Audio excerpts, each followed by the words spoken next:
Today's episode is one that we wanted to warn you about because it is a breadstick power hour.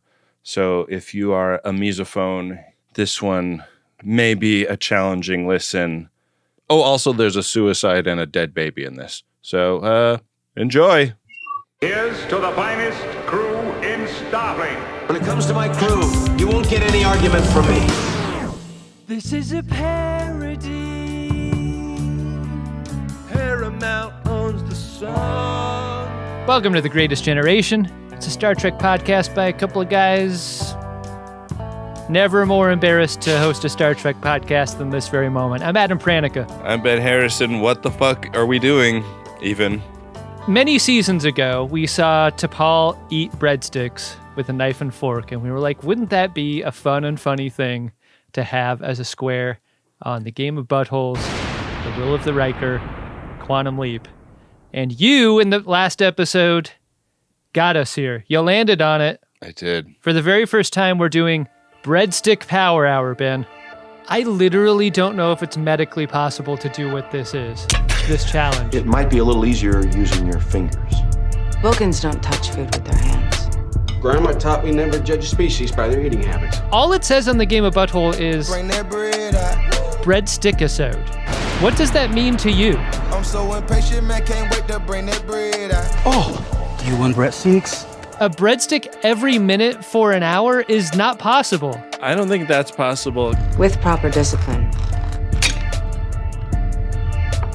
anything's possible. There was a lot of trepidation by both of us in the last episode about how this would work, how we would structure it in a way that wouldn't be gross, full of mouth sounds, and there just didn't really seem to be any good ways out of it, short of vetoing the square. But I think in the spirit of the game, we had to fucking get it on. I think you and I were facing off against each other, breadstick in both of our hands. Yeah. A breadstick face-off, and neither of us wanted to back down. So here we are. Ben, I got to ask you, I think you might have had the sort of breadsticks in mind that you wanted to use for this competition. I certainly did. Why don't you tell me about your decision on breadsticks? Well, I wanted to get something that was pretty close to what we saw in that episode. That was kind of part of our introduction to T'Pol, the fish out of water on the Starship Enterprise.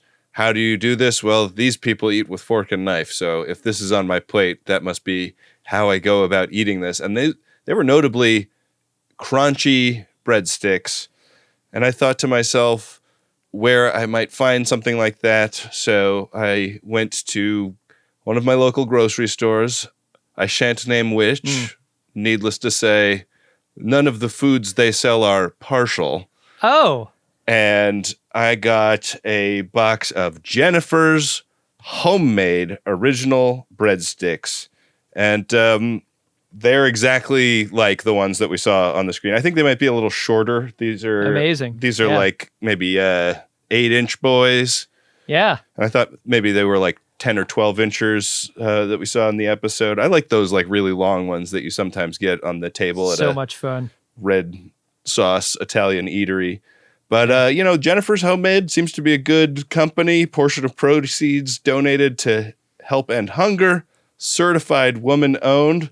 Made in the USA. So I've done my bit today, to make the world a slightly better place. Great job, Ben. And I know you made that choice in order to receive the sort of compliment I'm giving you here. Thank you. I deserve it. You did great. I could only think about my favorite breadsticks of my youth, Ben. I love Olive Garden breadsticks. I think they're the apex predator of breadstick, the breadstick I measure all other breadsticks against. And there are not many Olive Garden restaurants around. And so I was out running errands this morning, and I put it on my schedule that I was going to go to an Olive Garden and order just breadsticks, which they will let you do at their takeout booth. So I rolled up there at 11 in the morning, as soon as the doors open, and I was like, hey, I would like to order 12 of your finest breadsticks and some marinara dipping sauce. And they asked, would you like those baked or unbaked? And I was like, I will bake them off myself. That sounds like a good way to do this. So what I did is I took them home, whacked them in a 450-degree oven for about 15 minutes, and I made 6 breadsticks covered in margarine, garlic salt, and a little bit of Parmesan out of the shaker, along with their supplied marinara sauce for dipping. And this is easily the stupidest thing I've ever had in the studio. I'm not a big spiller, but I feel like if it's going to happen, it's going to happen this episode. And so in my mind, I'm thinking like 6 breadsticks, 60 minutes. I'm going to take down each of these breadsticks in 10 bites.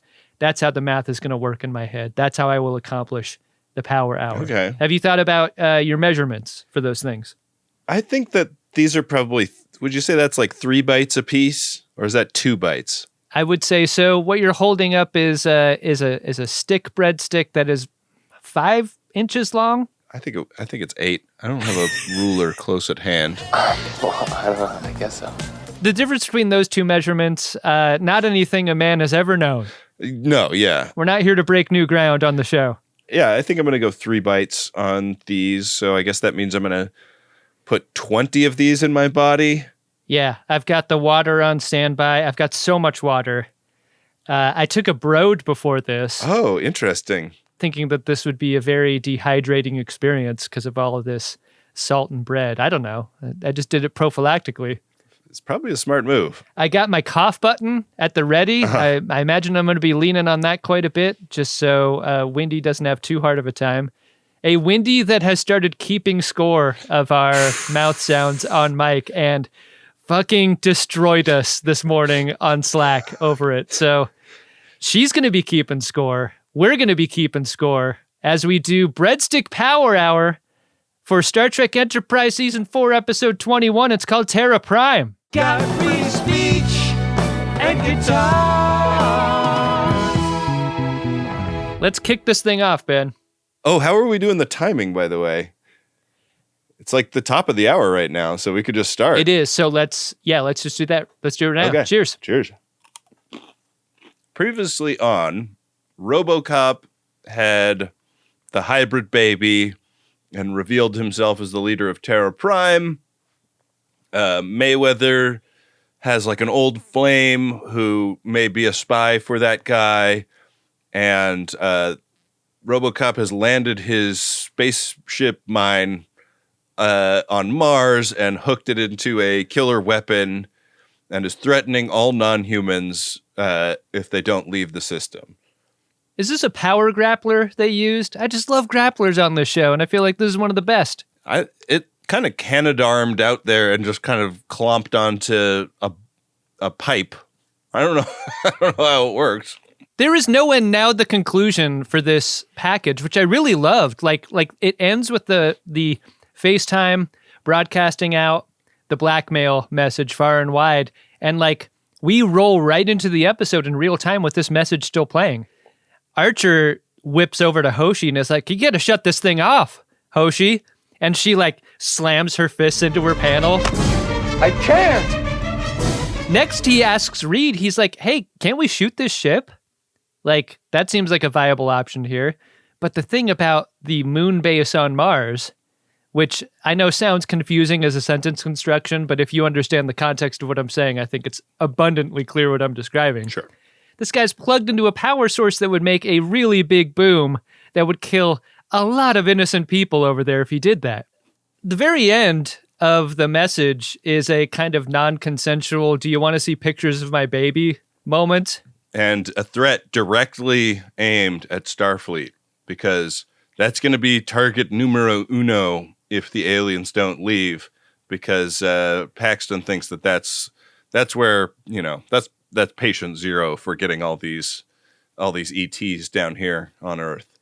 We cut over to that meeting hall where we've seen the Interstellar Coalition meet before. It's like a xenophobic sports bar scene happening here. Pretty great, right?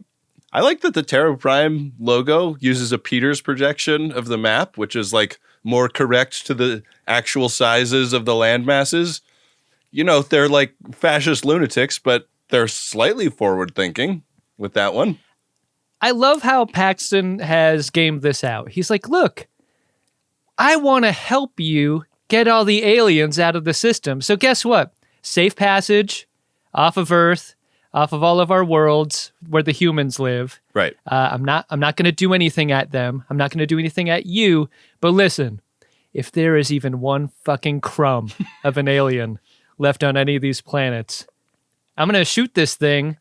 And I don't want to do that. I want to be clear. Like, I love his ping-ponging around of his own logic.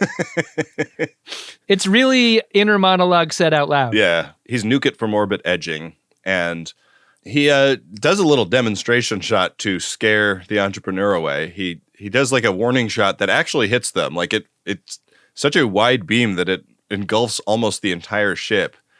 And it fucks them up. Like, I think this crew has like a different scale for, boy, that was fucking scary, because like they've been through the whole Xindi arc at this point. But they're like, that was bad, and that was only 2% of the weapons output. So let's get the fuck out of here. Cut to the meeting hall where Saval hits up Samuels for a word. Seems like Paxton's message has really whipped up some anti-Volk sentiment around the embassies they have there, and the Andorians are complaining about the same problem. The diplomats kind of float the idea of getting out of there, and it makes sense too. Like, why are they trying to make a coalition of planets when this planet that they're on can't be a coalition of planet? You know? Earthmen talk about uniting worlds, but your own planet is deeply divided. Yeah, they're very troubled by the fact that anyone is rallying around Paxton. I mean, it's like, I feel like it's too early for them to have a sense of how divided the world is to be making this case, because they're saying like, clearly like tons and tons of people agree with this guy because of these spontaneous protests. But I mean, I feel like noisy cranks have always been able to get a protest together. On Enterprise, Samuels visits Archer in his clarinet rental closet and scolds him for not wanting to shoot at the array right then and there. Archer's like, look, we got folks over there and this baby and also a bunch of innocent colonists nearby. Hey. Samuels is like, if you don't want to do it, we can find someone who will. Yeah, it's sort of like in West Wing when they kidnapped the president's daughter. Like, he can't be president right now when there's a baby involved, you know? Right. So that's like the stakes for Archer is you're going to get taken out of the loop on this. But Archer's like, going in hot from orbit is fucking stupid. Like, there will be tons of collateral damage. What we need is a precision strike. We go in silently and knife them from behind. That's what we got to do here. A covert op would be perfect. I love that the threat here is not just from RoboCop. It is that, like, this array he's got control of also does a lot of work in the area of comet defense. Yeah. And without it, these comets are just going to rain down on the planets in the system. So, like, one of the ideas that really exists in science for terraforming Mars is, in order to, like, get enough water and atmosphere, is you would just, like, run bodies in the solar system that are full of water at the surface of it and, like, blow them up and just, like, explode water all over Mars, and it would, like, heat up the atmosphere and add things to it so that it would thicken up. And this thing is like guiding those asteroids in. And so lots of them are already pointed at Mars. And if this thing is too busy shooting other things to guide those, they could just hit population sites. Very scary. I'm a little bit more than a breadstick in at this point. Feeling great. I think I can do this. It's not as challenging at the outset as Beer Power Hour, I have to say. I'm feeling supremely confident at this point. Wow. Archer's assault team plan seems pretty viable, right? Yeah. So we cut to Trip and T'Pol meeting their baby. T'Pol immediately clocks it as a clone made of their DNA, which restates her argument from the last episode. Like, yeah, it may be from me and Trip, but like, my hole has not been blown out from childbirth. This baby was made in a lab somewhere. And also, like, how'd they get our DNA? Somebody on Enterprise must have helped do this. There's Terra Prime on Enterprise. There's a mole. this seems to be a mole that must predate Mayweather's girlfriend, Gannett, because this baby has been around since before Gannett showed up, right? I wasn't listening too closely to like how they got the DNA, so I just thought Dr. Phlox had a refrigerator full of like removed moles and skin tags from both of them. Yeah. Like this baby was made of moles. No, I think they like got some hair off of T'Pol's hairbrush and then like found a shoebox Right. in Tripp's quarters, and that was how they got it. Very exciting possibility here of there being an operative on the ship. Did you have any guesses about who it was? I mean, Kelby is like the obvious guess because he is new guy on the ship and Truly. butthurt new guy specifically. I want to say, though, like the whole Reed Section 31 revelation that we got earlier in the season left open the door to an idea of a crew person being involved, like, and even a familiar crew person at this point in time, especially toward the end of the series of this show. Like, I was ready for that kind of fun reveal. I have no idea whether they knew or not or didn't know that the show wasn't coming back at this point. And I feel like if you are going to make it turn out that one of your crew people is horrific, this would be an interesting bang to go out on, you know? Tripp made some sort of crazy deal with Paxton about, like, if you let us see our child that you made out of our moles, I will agree to do some work on your targeting systems. Don't worry about feeding the baby, T'Pol. I've got that covered 8 times over. Oh, look at her latch right on my forearms. You're never gonna let that go, are you? That's a good solid latch. No nipple confusion with this one. If we change the words, then it's fair use all day long. Just in case Tripp had thought about backing out of this part of the deal, a phaser is held to the back of T'Pol's head. Yeah. Do the work or she gets it. Because, like, the modifications that Paxton actually wants are to refine the targeting of his super weapon. And Tripp balked at that, but he's like, dude, like, you have no leverage here. Because we need to do something covert, obviously we will need to involve 31. So Reed goes back to the part of San Francisco where none of the lines of perspective make any sense. Leather is the garment of secrets. I don't like it any more than you do. He meets with Harris, and Harris is like, yeah, I heard you guys were probably going to Mars. You're going to need my help. And he hands Reed a chip that there's nothing on this chip that you don't get from just the dialogue. It's basically like the planetary sensors are like above a certain altitude. So if you go in low, they won't detect you. And Reed's like, well, I already figured out the part about how we get into the atmosphere. So I don't need you for that. It's like a mixtape for the mission ahead from Samuels. Like the camera like zooms in on it and it's like a piece of tape with some handwriting on it. Yeah. Samuel's super cool mission mix. I don't know. This early version of Section 31, not quite as alluring as later examples. Reed seems pretty confident about figuring this out, though. He's not worried. What Harris is worried about is not seeing Reed again. I think he caught some feelings toward the end of this conversation. We can't keep meeting up like this. Like, can I at least get your phone number? One last recruiting pitch from Harris. It's great. No way, says Reed. And we cut to a McLaughlin group. Issue 1. Where the crew are pitching their plan to Samuels. And what they're going to do is tuck in behind a comet that's one of the ones that they have already aimed at Mars and hide in the tail. And this thing is going to hit Mars in like 14 hours, but that's going to make it pretty tight turnaround-wise on getting the kills that they need to get before the super weapon starts taking out chunks of San Francisco. Do you think Santa lives on every planet with a North Pole? Because that's where this comet's headed, the North Pole of Mars. And I immediately thought Mars Santa is in trouble. What is Mars Santa's deal? Like, I think he's a very male-coded Santa because men are from Mars, you know? Oh, yeah. So he's like got like a super-duper square jaw and lots of like secondary sex characteristics associated with men. He's like J.K. Simmons from Red 1 or whatever. Yeah. Looking strong, Nick. Paxton comes a knockin' when T'Pol is a rockin' the baby. And he says, you should be freaked out by this baby too. Like, this is also polluting your gene pool just as much as it's polluting mine. And they get in sort of a philosophical argument about xenophobia and whether it's good.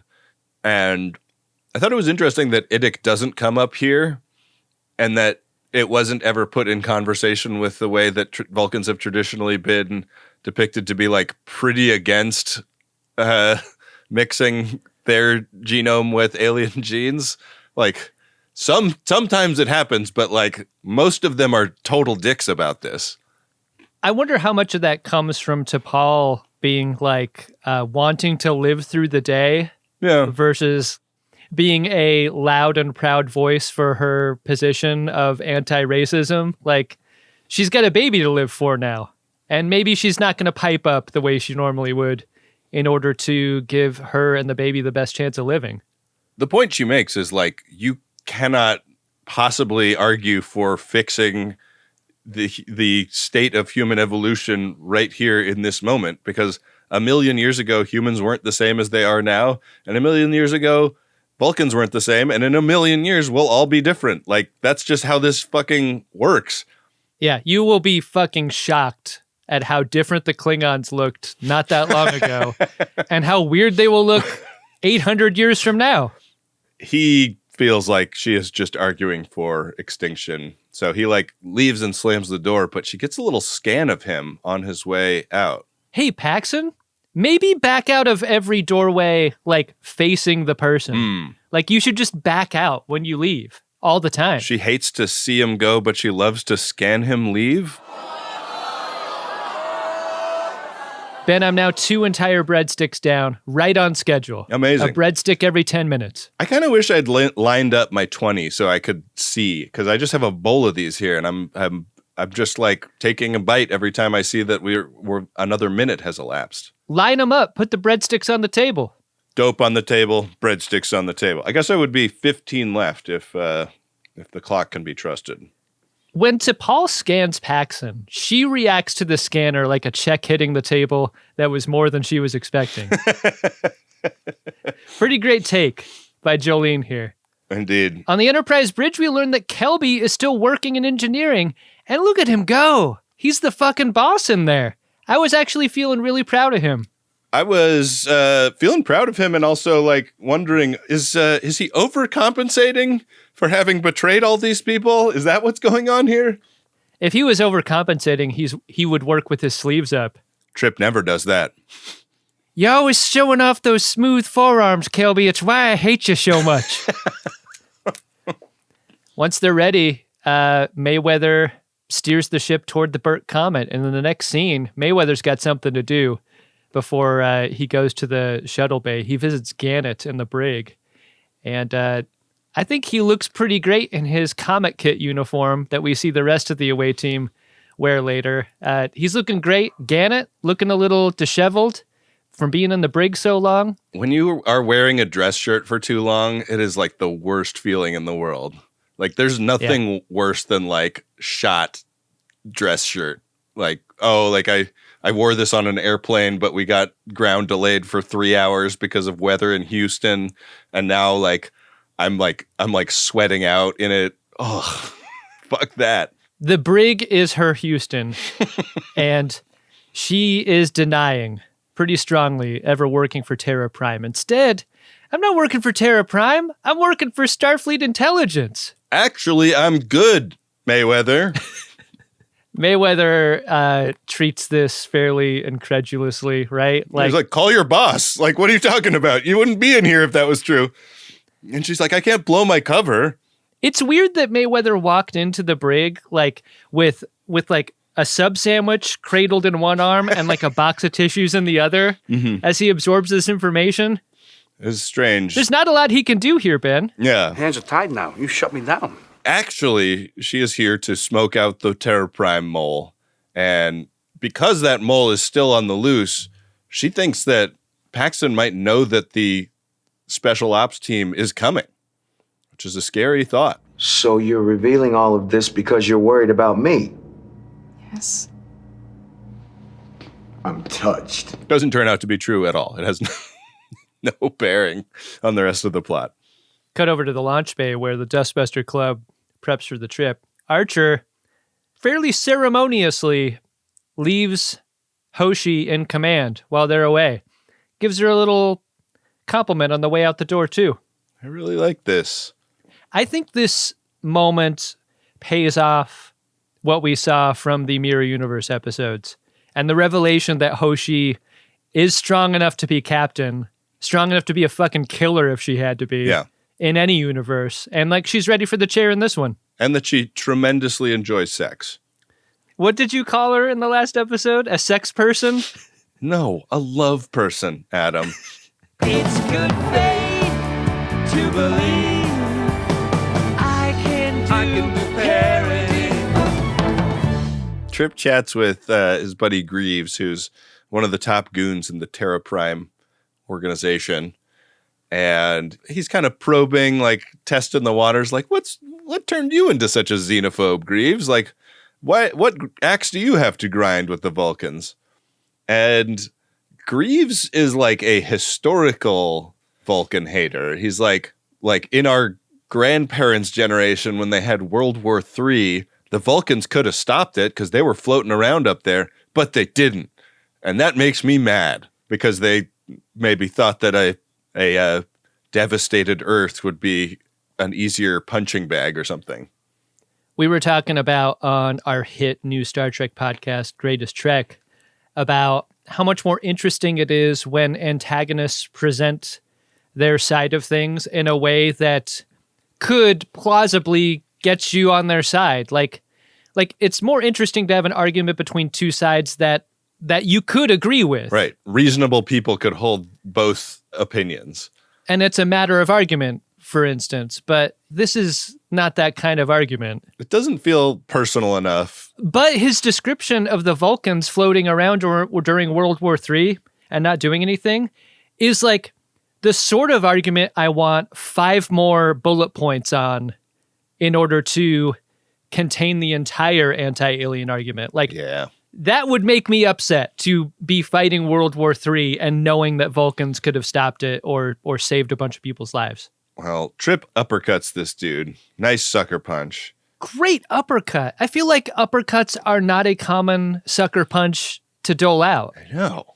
But this one really hits, and Trip knows that he can't beat this guy because this dude is just a stack of muscle meat. And so he just uses the fact that he got him with the one punch to do something to fiddle with the machinery and then like takes the rest of his beating. And Greaves is like yelling traitor at him as he beats Trip down. In my version of Rocky Balboa, they wouldn't be able to show it on network television for all the nipples. I'd look like I was covered in fuzz, a robe of fuzz. Every time they went to a close-up, they'd have to tile out half the screen. It doesn't make sense. The shuttle launches out of Enterprise, and it slips into the rear of this comet with Mayweather at the controls and Reed and Archer and Dr. Phlox riding in the back. Pretty rough ride happening here. Good thing Dr. Phlox brought a barf bag. I love that Reed has already taken like all of the Dramamine you can without ODing. I love the bit. Good bit. Is one barf bag for a crew of 4 people worse than no barf bags? Because if you got to share a barf bag, I can't imagine anything worse than that. No. Yeah. It is not puff, puff, pass with the barf bag. I always think about this when I look at the one in the seat back pocket on an airplane. I'm like, this is so much smaller than the smallest barf I've ever done by volume, this bag. Like, I don't feel like it will do some harm reduction to the upholstery, but it's not going to save me. It's not going to contain the whole thing. I have to admit something that I'm ashamed of, which is from time to time I have taken these barf bags and put them in my carry-on luggage just in case. Wow. Like if I need one in the cab away from the airport or something, like I'm not caught out. Like because you already felt bad, like you're getting off the flight feeling bad, like you might go. Yeah. And you shouldn't take one of those if you don't need it, because what if you leave someone hanging without one? Oh, man. On the flight after yours? They got to check, right? I'm a bad person, Ben. No, they check because they're like restocking the Sky Mall and stuff. All right. Anyway, that's my philosophy on barf bags. Trip is recovering from his beatdown, and Paxton comes in like, hey, man, you really got what was coming to you. And also, why did you throw wooden shoes into the machines when I specifically threatened you not to? Hence the word sabotage. The swallowing's becoming a little harder at this point. I'm 3 breadsticks in, and I'm not too full for this, but there are some physical side effects starting to take shape here. It's drying me out, and I'm drinking a lot of water. I don't know. I'm looking at how many breadsticks I have left, and it's like kind of frightening, honestly. What do you think? Is the marinara sauce a good idea? I feel like it is the cup of water that a hot dog eating contest person uses to wet the bun. I think it's useful, but it is a lot of acid I'm introducing into the system. It's lubricant for sure. It's also like more food, in a way that water isn't. The Olive Garden marinara, pretty good. I like it. Here's the thing that I'm going to say that will shock all of the friends of DeSoto and you most of all. I've never been to an Olive Garden, so I don't know what any of this stuff tastes like. But when I picture it in my head, I'm picturing the marinara being kind of a necessary component. First of all, I'm not surprised that you've never been to Olive Garden, a place where literally everyone has gone at some point in their life. Not me. I've been to a macaroni grill. We'll have to do a Factory Seconds where we take a drive to an Olive Garden so you can experience it. Community garden. You have a mom. How have you not taken her to Olive Garden? It's like the ultimate, I got my first job and like I can finally like do something for my mom for Mother's Day or something. And like we go to a nice dinner and that dinner is Olive Garden because you don't know any better. I knew better and my mom knows better. My mom would never go to an Olive Garden. Wendy, play the Royal Tenenbaums theme under that description of Ben's family. Trip learns that Paxton is planning to shoot Starfleet first, but he's like, dude, this thing is it's shooting a cone. It's not shooting for a targeted strike. It's going to hit a lot of San Francisco if you don't refine the targeting on this thing. That's going to be on you, man. I don't want to do it, but I kind of want to do it. But I don't want all those people to die needlessly, but it's on you. It's your fault if it happens, even though I'm going to be the one doing it. Trip, you know what happens when lasers shoot at Earth, carving large scars into it. I need a scalpel, not a bludgeon. I don't care what you need. You know, the funny thing is, if it happens to a blue state, I don't really care that much. I love RoboCop's take on the word millions because in this scene, he very specifically says millions. Millions may die. And I wanted so badly for Trip to be like, oh, what? Did you just pronounce that word millions? That's some country shit that I would say. Trip gets locked the fuck up, and we cut over to T'Pol, who is trying to connect with her little bambina. She's like, this baby's not latching, almost as if it's reaching out for phantom nipples that aren't there. Like it's like used to something else. I only have 2. We should discuss that with your father. We cut over to the comet where it's starting to enter the upper atmosphere of Mars, and there's a very suspenseful sequence where we don't know if we're coming in too hot. We're coming in too hot. You know, all the inertial dampers are off, and like they cut to the exterior a couple times. The shuttle is just moving crazy, but Mayweather's in control of this thing. Just like being back in the womb. Who are you? Ensign Travis Mayweather. Parents must be very proud. When I was a kid, we called it the sweet spot. Who are you? I'm the helmsman. Think I'm getting a feel for her. Think I found reverse. And your mom? Very proud. That's true. Takes practice.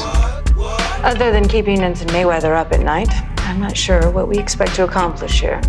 It looks like something a flight demonstration team would do, you know, at an air show. It really does, yeah. It's pretty fun. Well, what do you know? Mayweather saves the day. Yeah, by switching to manual. Good job by him. He uses the thrusters to stabilize things. He gets things under control, but like this impact looks pretty hard. Yeah. Pretty bad. It does. And it's right into the polar region. It fucking destroyed that ass. At the moon base on Mars, Trip is trying to escape his cell. Yeah. And he does that thing where he pulls his tool belt apart and takes the little circuits and bits and boops out of there and like assembles them in a very MacGyver kind of way to work on the wall outlet that's keeping the door shut. He's making life-saving inventions out of household materials. There was some talk when Paxton got really mad at him in the previous scene of like him being put in a cell but like made to watch what happens. And I kept wanting like a guy to push a rolly cart with a big CRT TV and a VHS into the room with him. There's no TV in here. It's a great description because this moon base on Mars seems like a past place. It does. In a way, like the technology there seems beneath or below anything else we've seen on this show. Like there was also something about the music in this scene when we like see the cell, like the music cue. I was like, oh, this is music coming from a TV that we're going to cut around to. I was very surprised that we never got to see like the coverage from Earth of them like waiting for the nuclear blast from the heavens. This shuttle didn't crash in the previous scene. We cut to it zooming toward the moon base on Mars at a very low altitude. They set down the shuttle, and we learn that this is Reed's 32nd and Phlox's 248th planet that they've set foot on. Amazing that like the one right outside his doorstep had eluded Reed for so long. The big revelation is that all of Reed's ex-girlfriends moved to Mars and were never able to receive his letters. He tells Phlox, technically, I'm in violation of a restraining order going on this mission. I'm not supposed to get anywhere close to the gravity well of this world. Legally, it's just a fart joke. You will never take the greatest gin alive. Ben would rather die. What? They get out and they're wearing, like how there's a uniform for a workplace and then there's like a casual Friday version of that uniform. These are casual EV suits they're wearing. Yeah. From this point on. There's enough atmosphere down here that they need oxygen, but they don't have to have a helmet on. Right. And a little chilly, but nothing they can't handle. T'Pol is brought before Paxton, and she suggests that he dismiss his goons. And he's like, my goons and I have a very trusting relationship. They can hear anything you have to tell me. And she's like, no, seriously, you don't want them to know the secrets that I'm about to talk to you about. Paxton's like, have you been to the men's bathroom in this facility? Like, we don't even have any partitions between the urinals. We don't even have any stalls for the toilets. You know what we do have in abundance in those bathrooms is rulers. And we know the difference between 6 and 8 inches. As soon as they're alone, T'Pol's like, listen here, Buster. My baby's sick. And I want the 3 of us, and by 3, I mean me and the baby and Trip, to be taken to the Utopia colony for medical care. And Paxton's like, the fuck? That's a lot of lip coming from a prisoner and an alien. 2 strikes against you, T'Pol. But T'Pol fires it right back in his face. I know you got Taggart syndrome, Paxton. And you've been using Rigelian gene therapy to fix it. This is like an anti-vaxxer who is vaccinated themselves. You're not only a terrorist, you're a hypocrite. Fucking hypocrites. I hate them so much. I'm also realizing that I myself may be a bit of a hypocrite. I thought it was 4:29, but it was 4:39. I am way behind on breadsticks. I should be much, much further along if we're already 40 minutes into this power hour. So I'm going to start just chomping like crazy. I've had 4 Olive Garden breadsticks up to this point. I am right on schedule. My God. In a way that I never am for any other power hour. I think you know this. I didn't think that this would be the thing that broke me.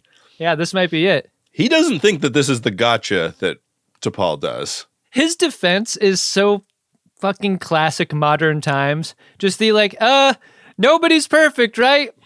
I'm not the first significant leader who failed to measure up to his own ideals. You're not significant. Even though my whole ideology is about racial purity, I'm just a human being, capable of making mistakes. And I don't give a shit about what you know, T'Pol. And I don't grant your request to take your baby to the doctor either. And then he, walks out the door, but this time facing her. He's learned. He's learned how to leave rooms. So Samuels steps onto the bridge of the USS Entrepreneur as the deadline ends. And he's like, okay, Hoshi, time to nuke the entire site from orbit. Fucking A. I know that we didn't want to have to go to plan B, but that's what it is. And she's like, no fucking way. It takes 2 minutes to turn that thing on. We're not going to do that unless I have no other chance. And he's like, then you're relieved of command, mister. And she's like, nice try. You can't do that. Only someone in my command structure can do that. And he's like, well, let's get him on the phone. And she's like, no, we're radio silent right now. Ha! Gotcha! I love Samuels here. It's such a reach for him. I feel like there's something in him that there is a plan B, and that plan B is mutiny, but he doesn't go through with it. I think there's a beat here where he's like, who's with me? Who's coming with me? This is embarrassing. I would have fucking died. Shit, I didn't make enough friends on this ship before I tried this. There's a smarminess to the way Samuels is portrayed that helps Hoshi's command presence just to be in a room with this guy.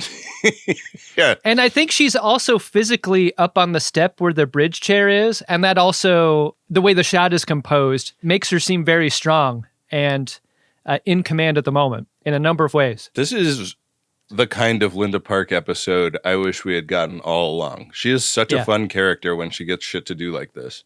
Yeah, it's true. She's a good captain. The covert ops team enters the compound, or is it a facility?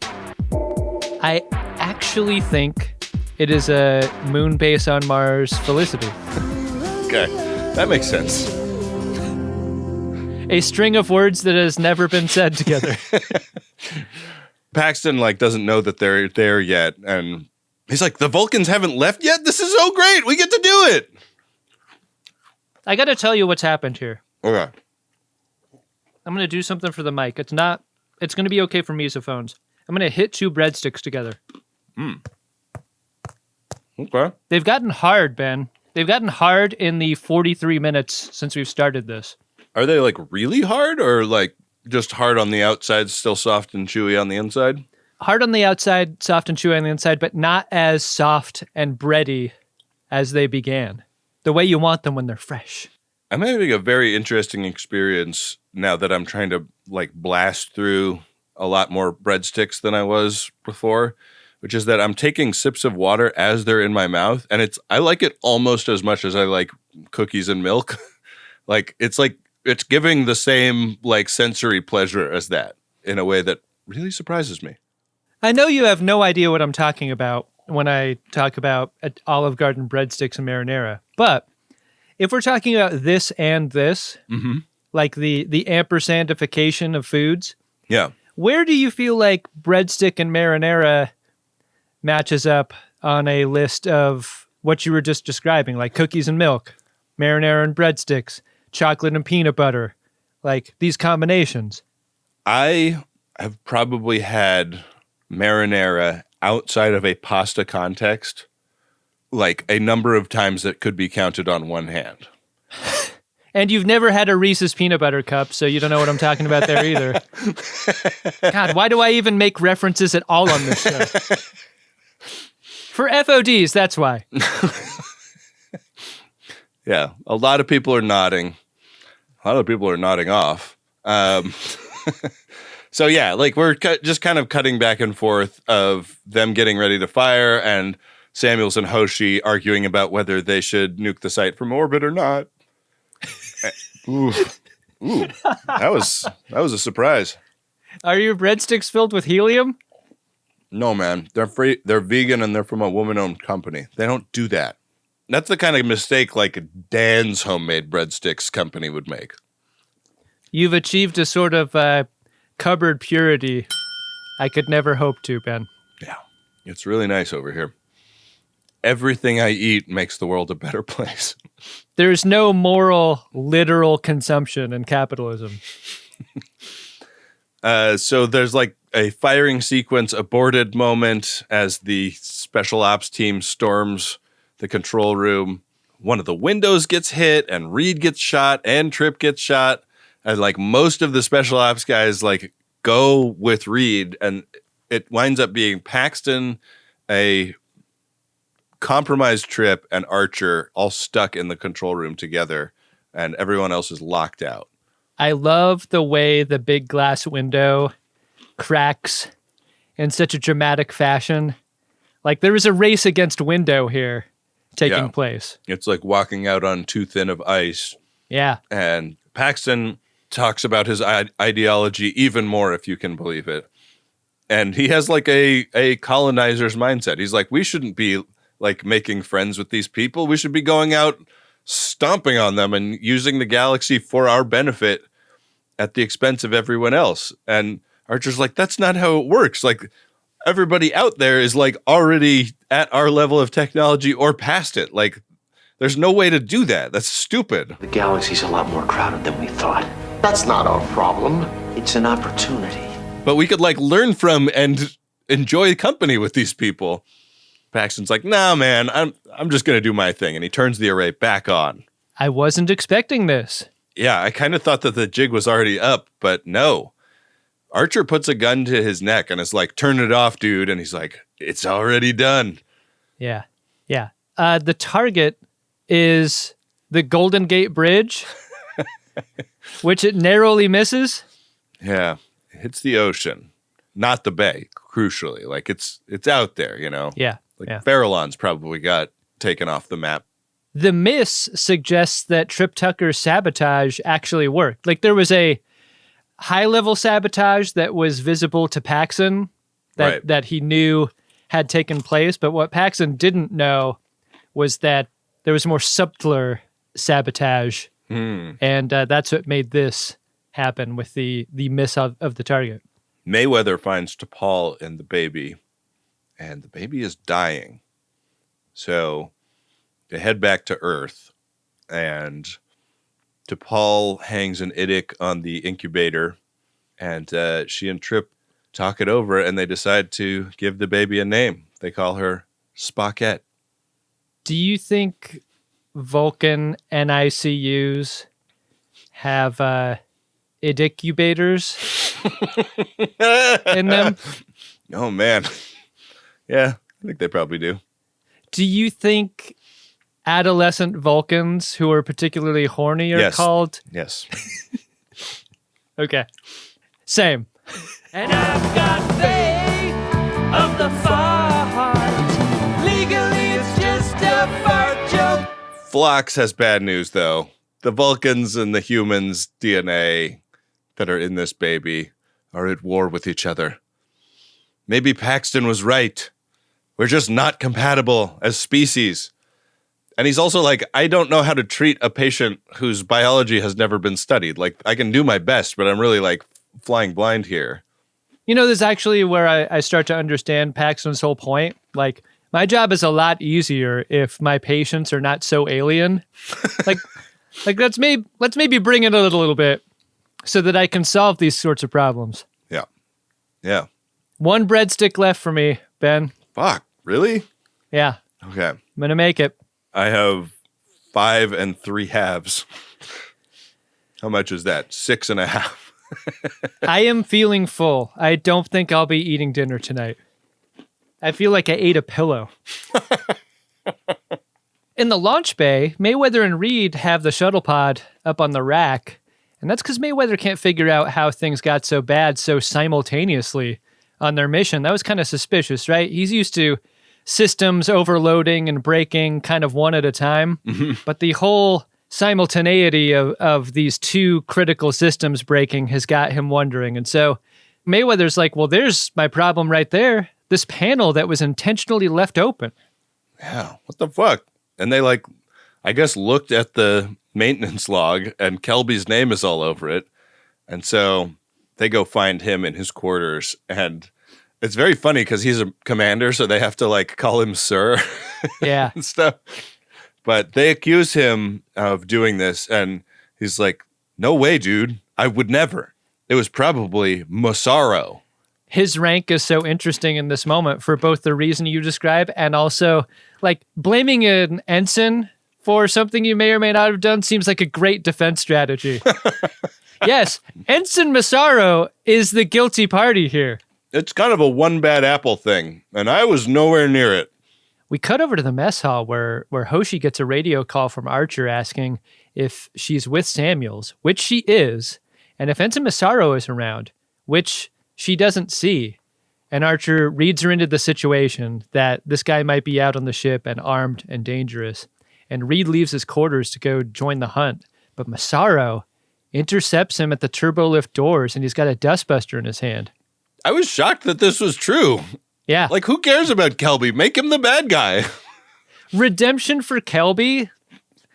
I won't say it wasn't on my bingo card. I'm saying I didn't care. I wasn't thinking about that at all. Yeah, just make him be the bad guy. That's so interesting. That's so much more interesting than this guy we've never seen. Right. Archer tries negotiating with him. And the energy to the scene is like, you don't have to shoot me. Right. That's what I got out of the scene, but like, it's not what he's there to do at all. He's there to publicly kill himself in front of Archer? Yeah, that's why he was so nervous. The baby is not doing well, and Phlox is sad as hell about it. You can tell because Lightning Crashes is playing on a portable radio in the 6 bay. It never gets any easier. No. Dr. Phlox pulls a phaser out of his medical gown, holds it up to his own head. Like, whoa! Hey, man. Not again! No copycats. You know what? I've already been through one of these today. It's actually, seriously, a really touching moment from Dr. Phlox. Yeah. Where he talks about how meaningful the relationships are that he's developed on this ship and how the pain that his friends and coworkers are feeling for the loss of their baby is something that he's feeling very acutely. What a fucking roller coaster for Trip and T'Pol to like learn of the existence of this child, be satisfied that it is actually the product of them, connect with it in a parental way, and then have it snatched away from them like so fast. Like over the course of like a few days, maybe? Like 2 days? Is it 2 days? Yeah. That they go through all of that? Mm-hmm. Anyways, we're not going to let this all be in vain. There's been a lot of talk about maybe the League of Spatians being off, but it's back on. And we have a redo of that big meeting from before. Don't you wish Samuels was better at this? Like, there's something about him kicking off the meeting with a, like, pretty bad week, right? I think we can all agree. This was a tough one, but let's move past all that. And I think the best way I know to do that is to yield my time to Archer for a speech. Much like Hoshi, Archer can't help but look way better whenever he's in a room with Samuels.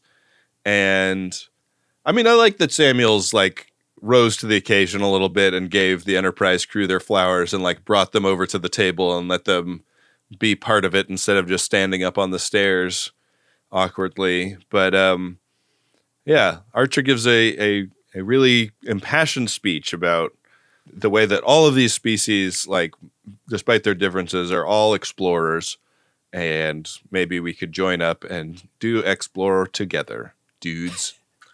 It was a little cute in that way that you want your speeches to be, like the very memorable speeches, I mean. Like, he's like, I know we all want to go out there as far as possible and see what's on the outer edges of our imaginations, but what if I told you that no one's ever entirely explored what's in here? And he taps on his heart. Sobal, so moved by this, starts the standing ovation. We get the slow clap. I wanted to cut over to Samuels so bad here. Samuels having been diminished utterly by Archer's speech. like grudgingly Yeah. joining the applause. Like, you remember in Star Trek 6 at the end when Kirk saves the day and you get another group of aliens clapping and one of the aliens is like... and I'm holding my arm straight out doing the clap thing. This is some high-proof Star Trek, man.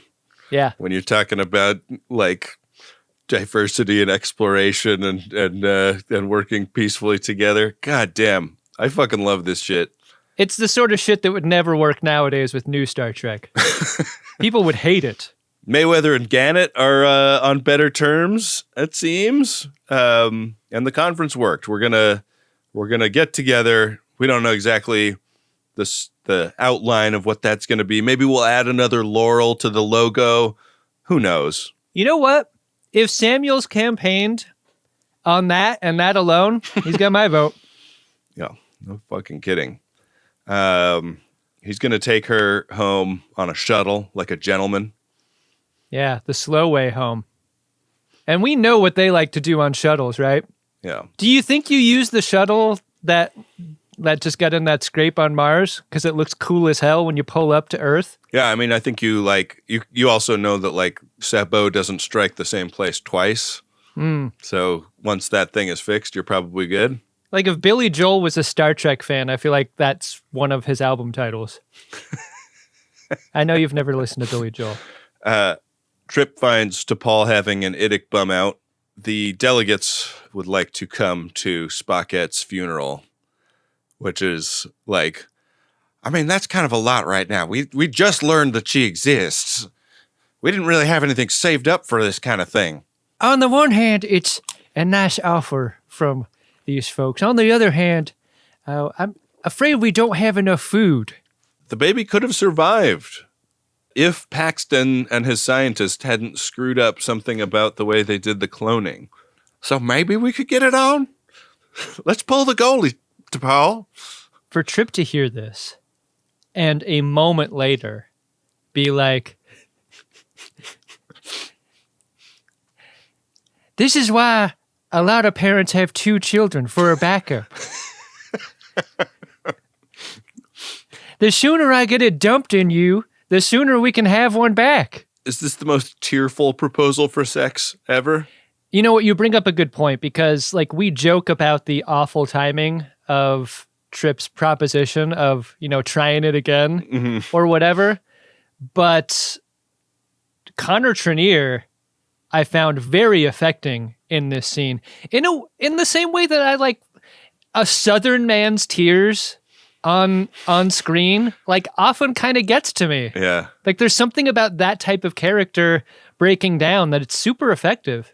It really is. Well, Breadstick Power Hour has now come to a close. Oh, I got to eat my last bite. I managed to speed through my breadsticks at the end, and I landed the plane on time. I still have, like, I don't know, a third of the box left. I feel like I could have been 2 biting those and not 3 biting them. Now you should go into extras, Ben. Take them down. No fucking way. That is plenty of salt for me and plenty of mouth noises for Wendy to edit out. Did you like this episode of Star Trek Enterprise? I can't pay. Couldn't fillet. Got no cake. Tempting fate. I wasn't sure if the episode was going to successfully make me care about a baby that I had only met, the previous episode, and that the parents only knew about just as recently. I feel like the degree of difficulty for that was really high, and I felt like the actors achieved it. Like, wouldn't have expected T'Pol to be able to convey the emotions of a parent grieving the discovery and immediate loss of a child, but she did. Yeah. So did Trip. It made me want them to be together in a way more powerful than I've ever felt on all of the episodes up until now. Like the will they, won't they-ness of their workplace relationship is like fun and cute.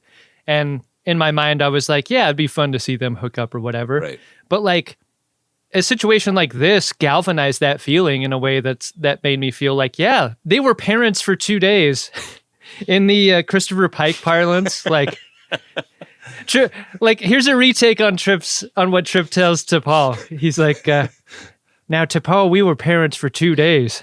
I dare us to do better next time. Zip. I think Peter Weller is so great. His greatness is evident when it comes to embodying a shitty antagonist. He still made this guy interesting in a way that, like, usually they aren't. Right. So I think for those reasons, I did really like this episode. How about you? Yeah, I think you said it really well.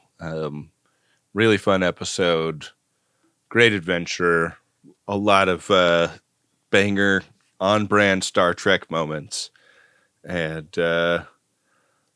just a very interesting, good time. I can't believe we did a breadstick power hour. I can't believe that happened before the end of this series. I can't believe we did it and that I'm not dead. I did not expect to feel as, like, not compromised by the end. I would not have bet that breadstick power hour was easier to do than a beer power hour, but it was. Maybe I'm going to feel terrible in a short time. Is this like the type of thing that can make you celiac? Like you trigger it by having so much gluten in one sitting? Let's find out. Let's also find out if we have any Priority 1 messages in the inbox, Ben. Priority 1 message from Starfleet coming in on secured channel. Need a supplemental income. Supplemental income? Supplemental. Supplemental. Yeah, it's extra. The interest alone could be enough to buy this ship. Ben, we got a promotional Priority 1 message here, and it goes like this. It's 2 years since my first P1 aired. Wow. And got us our TGG bump. Since then, we celebrated 30 years as a fleet, and I rose from ensign to commander. Now this week, I assumed command of the USS Kittimer. Whoa. With at least one other FOD aboard. To Eston, who is listening, thank you for being awesome. To Quinn, who isn't. You are the Picard to my Jellicoe, and I wear my comm badge on my belly button in your honor. Thanks always, B&A, for the excellent pod. O'Brien drop? I am Chief Miles Edward O'Brien. This is fucking spectacular. And this wasn't written in code. This was written about Starbase 118, which you can find out more about at starbase118.net. Exciting. Which, if you were to go to there, is a fan-produced Star Trek play-by-email role-playing game. You remember play-by-email games? Yeah, bringing it back. I love that. Amazing. Yeah, go check it out. The next P1 is also of a promotional nature, Adam. And it goes like this. Greetings from Washington, D.C. metro region, where things are looking bleak. Ben and Adam covered TNG once, and we enjoyed it. But one go? For a show of this magnitude? That is not enough. I paid this latinum to make a simple but urgent request. Go back. Ensure they cover TNG again. Ben and Adam have grown. The audience has grown. The discourse has evolved, and TNG has only gotten more relevant. A light that continues to shine through the bleakness. Help the light shine through. Vote TNG. And this is Dan Gallagher, Undersecretary of TNG PAC 2026, urging people to vote in our email poll of whether we will move on to TNG or Baywatch. I believe we've already revealed the results of that. Yeah, we're going back to Star Trek The Next Generation. A P1 that came in, sadly, too late to move the needle, but fortunately, the PAC money won in this case, finally. It's true, yeah. If you haven't been following along, Star Trek The Next Generation, the series we'll be covering after Enterprise concludes. And I hope you're also following along with March Greatest Gen Madness, which is determining a lot of things about next steps, I think. You and I have been brainstorming a number of ideas to make this new go-around distinct from the first. The Greatest Generation, The Next Generation, is not just going to be a retread, I don't think. No. It's going to feel new and fresh. So hot. So fresh. And it's going to be a lot of fun. We hope you circle back around with us. I do too. There's a personal Priority 1 message here, Adam, and it's from Guy English. Guy English! And it's to Ben, Adam, the crew, and all FODs everywhere. 10 years! And we're closing in on the singularity that is the end of Enterprise. You've done it! You've made the trek. The stars are yours. During your 5-year missions, you've met strange new people, sought out new ways of living life, and have boldly forged a new federation of Friends of DeSoto. Thanks for the laughs. You're our Shimodas. Hey, thanks, Guy English. You know, it's actually a little easier to process, a little less embarrassing to think about what we've done as 2 5-year missions. Mm-hmm. Yeah. That goes down a little easier, don't you think? You're like the French guy that ate the bicycle by breaking it into little teeny tiny parts. Almost exactly what I was going to say. Yeah. It's like that. Always nice to hear from Guy English, and thank you so much. Yeah. What a nice message. If you'd like to leave us a nice message or get the greatest gen bump, or give us a bicycle to eat, I guess. Or urge people to vote for Baywatch, I guess. You can go to greatesttrek.com and you'll find the links for Priority 1 messages and all of the other stuff we do. Yeah, because it's a great way to support the shows. Hey, Adam? What? Did you find yourself a drunk Shimoda? Incredible. Drunk Shimoda! Yeah, I gotta believe there's an amount of time you want to wait after your baby dies before you promote the idea of another one. Right? A statute of limitations, it feels like was destroyed here by Trip Tucker. Yeah. Marched right through. I agree, Adam. I cannot help but agree. That is an insane time to propose getting it on. A horny reaction, sometimes a person's reaction to a traumatic event. Human beings are weird. Yeah, we're all wired differently and weirdly. I mean, was this not Paxton's essential message? The nobody's perfect message? Yeah. In death, that's how we can remember him. You can forgive anyone if that's your defense, right? Like Pol Pot is like, some people screw up sometimes. Nobody's perfect. Anyway. Face of the fart. Well, Adam, you have a very important job to do, which is roll some bones over at gach.biz, where we keep the game of buttholes, the will of the Riker, Quantum Leap. And I have a role that is also somewhat important, which is telling you about the next episode, which is episode 22 of the 4th and final season of Star Trek Enterprise. It is called These Are the Voyages. 6 years in the future, an emotional Captain Archer and the crew return to Earth to face the decommission of Enterprise and signing of the Federation Charter. Amazing. The series finale. An episode I've heard is great. No controversy surrounding that one. Let's see if the place we land on the game board will match its greatness, Ben, and roll for the last time this 100-sided die. You're required to learn as you play. Roll. Currently, we're on square 47, the Breadstick Power Hour episode. I hope to roll a 100 and land us here once again. That would be fucking crazy. Because I could only buy these breadsticks in a package of 12, meaning I have 6 more left. I will now roll this die.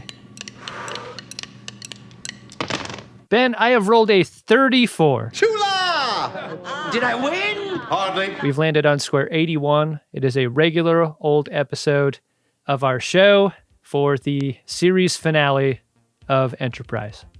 Looking forward to that and really appreciating all the people who support the show on a monthly basis at MaximumFun.org/join. Gotta thank Wendy Pretty, our producer and editor.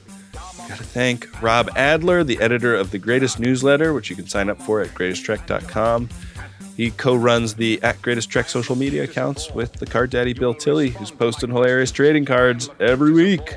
Hey, I really want to encourage you to sign up for the newsletter, if for no other reason than that is the way that we can have direct contact with you, the people who enjoy our show. And it's also something that we take really seriously and make fun to read, and we work on it every week, and it's good.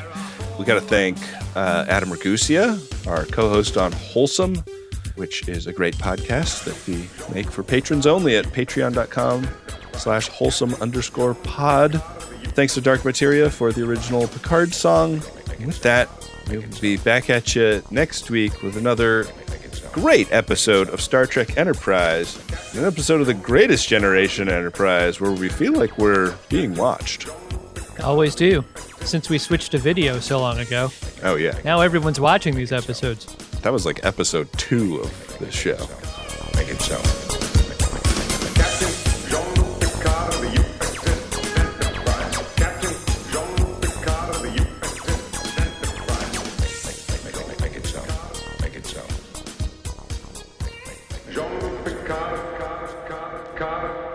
We're both chewing. I time that terribly. Yeah, there's been some good alternation up until now, but that was a simultaneous red stick chew. Sorry about that. Anyway. Maximum Fun. A worker-owned network of artist-owned shows. supported directly by you.